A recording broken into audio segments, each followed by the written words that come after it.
Don't forget to like and subscribe. Hello there. Tarzan. Okay, this is not the remake of Tarzan that the whatever actors and Diamond Hanzu was in it. I like Diamond Hanzu. They need to bring him in more. But no, it's the Tarzan from 1999. Yeah, that Tarzan. With Phil Collins. Great score. Yeah. I've always loved this movie. Absolutely loved this movie growing up. It was one of those movies, because I grew up really sick, and we had VHS. It was one of those movies I would just put in the VHS player, and then it'd play when it get to the end, because after the credits, it would have, like, the Phil Collins music video, the Faces Around the World, whatever it's called.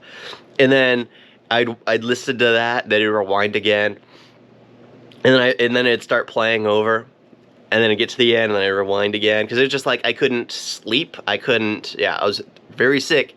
And it's just nothing but good memories with this movie.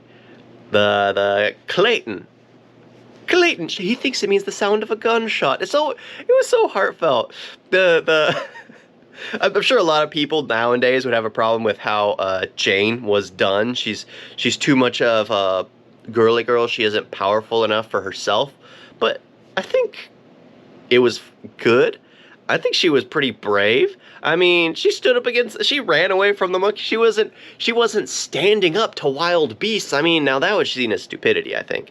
That would be seen as very, very dumb, standing up to wild gorillas. No, you cower and run. That's the smarter option when they're gonna beat you to a pulp.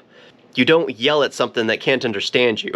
Yeah, but it's just like, I enjoyed this movie through and through, because it's just like, it's so heartfelt that someone's willing to take someone in, raise them as their own, no matter how different they are, no matter how bizarre they are.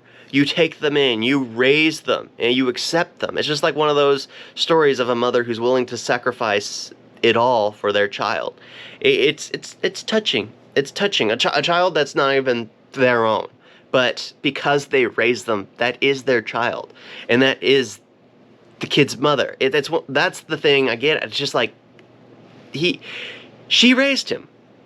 Kala raised Tarzan, so of course Kala is Tarzan's mother. It doesn't matter who he was born from. That's the one who raised him. It's just like one of those touching things. Just like, yep. That's the real story there. That's the real story there. It's not about the fact that he found out he's a human. It's not the fact that he fell in love with Jane. It's not the fact that humans are corrupt, evil, greedy, selfish creatures. It's the fact that his mother is someone completely different, and still that's his mother because she raised him. Has nothing to do with his upbringing. He could easily identify with the humans and call himself human and he's not. He is his mother's son. And it's like, I really like that. I wish they could have done more with Kerchak. I think that would have been cool. I really like Kerchak and the fact that if he would have had a history as to why, like he hates humans because of past experience, I think that would have been pretty cool. But it's just like, he was doing what he instinctively felt was right.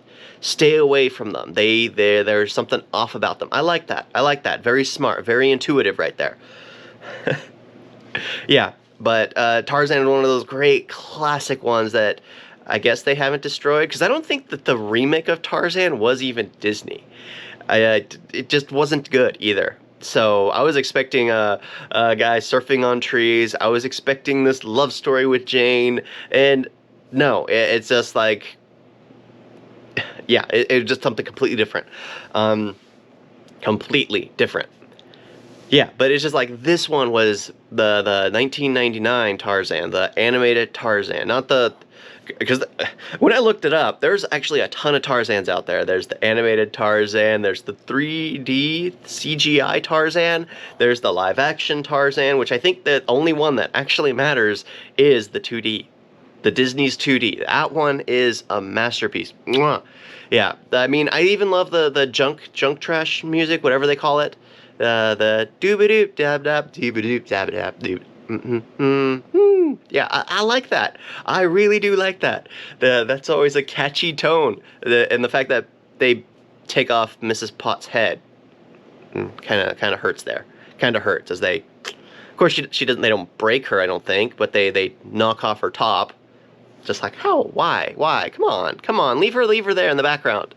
But yeah, I really do love this movie. It's something that's always very heartfelt. The classic Disney movies are always perfect, always, because they touch the heartstrings. The music are there for the perfect cues. They really do get at you. Yeah, and that's what I'm there for. That's what I'm there for. I'm there for the emotional impact of these movies. I'm not there to stare at something which wasn't historically accurate the first time around, and because of complaints, they wanted to make it historically accurate by not making it historically accurate, by including magic and, yeah, just the chosen one. I'm looking at you, freaking Mulan. You had a masterpiece. You had a masterpiece. And how do you get something that's so perfect? So perfect. You take that and make a piece of trash, which you are well aware are pieces of trash. You have to know that that wouldn't fly. But this isn't Mulan. Tarzan is an amazing, the animated Tarzan from 1999, I believe. I could have that date completely wrong. Is a masterpiece. Definitely need to, if you've seen it, rewatch it. If you haven't seen it, definitely watch it, because the live action one, I don't think even is Tarzan. I think they just used the name. I think it's one of those names that are just reused over and over and over and over again. Thank you all for watching. Talk to you next time. Toodles!